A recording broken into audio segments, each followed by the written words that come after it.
Di tahun 1981, seorang pria tua di Cimahi, Bandung membuat banyak orang tercegang. Ia mengaku berusia 131 tahun. Bukan cuma itu, ia juga disebut-sebut sebagai orang Indonesia pertama yang pernah naik pesawat terbang. Serius? Bagaimana mungkin di awal abad ke-20 saat pesawat masih menjadi teknologi super langka, sudah ada orang Indonesia yang rutin terbang dari Bandung ke Jakarta? Siapa sebenarnya sosok ini? Inilah kisah luar biasa Abah Ono.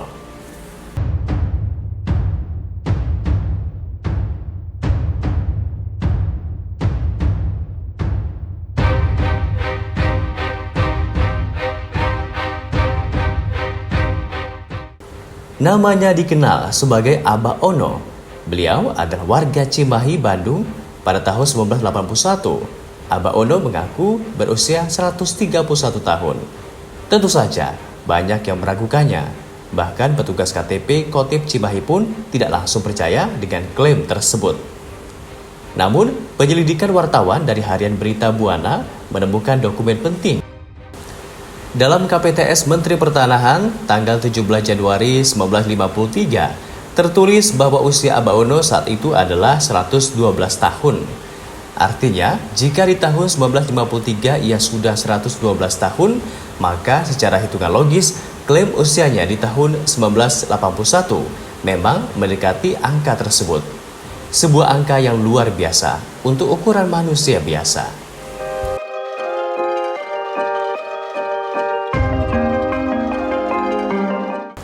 Tahun 1908, Abah Ono masuk Korps Militer Tentara Belanda.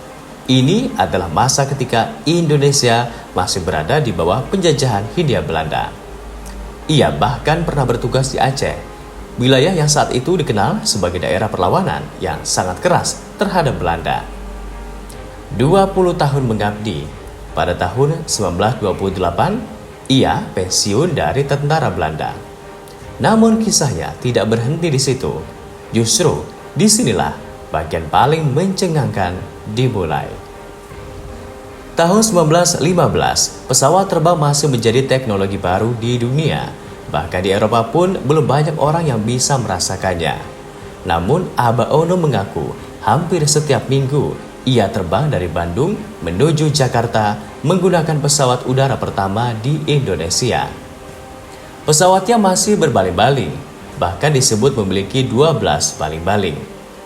Bayangkan, di saat mayoritas rakyat Indonesia belum pernah melihat pesawat secara langsung, Abah Ono justru rutin terbang di langit Jawa. Mengapa ia bisa naik pesawat? Karena ia adalah pengawal Kolonel Oboste, komandannya saat itu. Tidak semua tentara Belanda boleh naik pesawat, hanya orang-orang tertentu yang dipercaya. Abah Ono dipilih karena penglihatannya yang tajam dan matanya yang awas.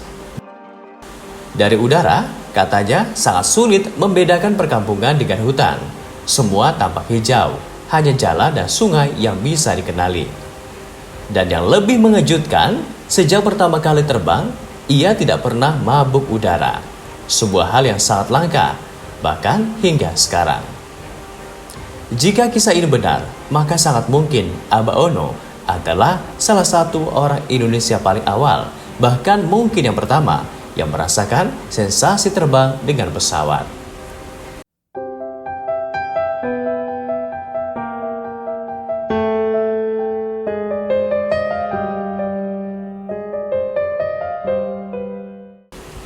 Setelah Indonesia merdeka, kisah Abah Ono belum selesai. Tahun 1950, ia diminta oleh Divisi Siliwangi untuk melatih trompet di SKI Cimahi. Ia kembali berdinas sebagai anggota TNI dengan pangkat kopral dan jabatan guru musik tentara. Unik sekali. Dari seorang prajurit zaman Belanda menjadi pelatih musik militer di era Indonesia merdeka. Tahun 1953, ia kembali pensiun. Artinya, Abah Ono memiliki dua uang pensiun. Pertama, dari pemerintah Belanda sebagai ex-kopral company, dan kedua dari TNI sebagai purnawirawan kopral guru musik. Ia bahkan dikenal sebagai guru musik pertama untuk divisi Siliwangi. Aba Ono masih hafal berbagai tiupan trompet militer. Bagi tentara zaman dulu, suara trompet bukan sekedar musik.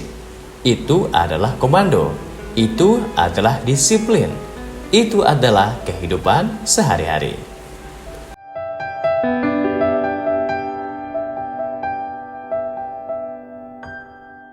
Menurut cerita Aba Ono, sistem kepangkatan militer di zaman Belanda cukup panjang.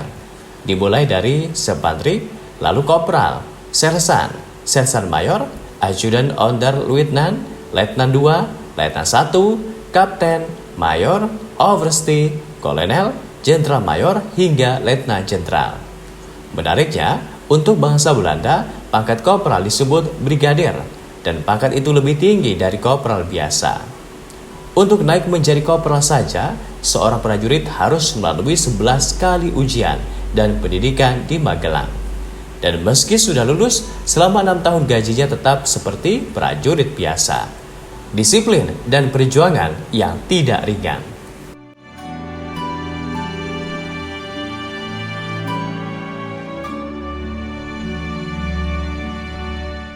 Apa rahasia umur panjang Aba Ono? Menurutnya sederhana, makan teratur dan bergizi, olahraga, tidur cepat dan bangun pagi. Ia rutin meminum ramuan campuran telur ayam kampung, madu, merica, dan anggur. Dan yang paling penting, ia rajin beribadah.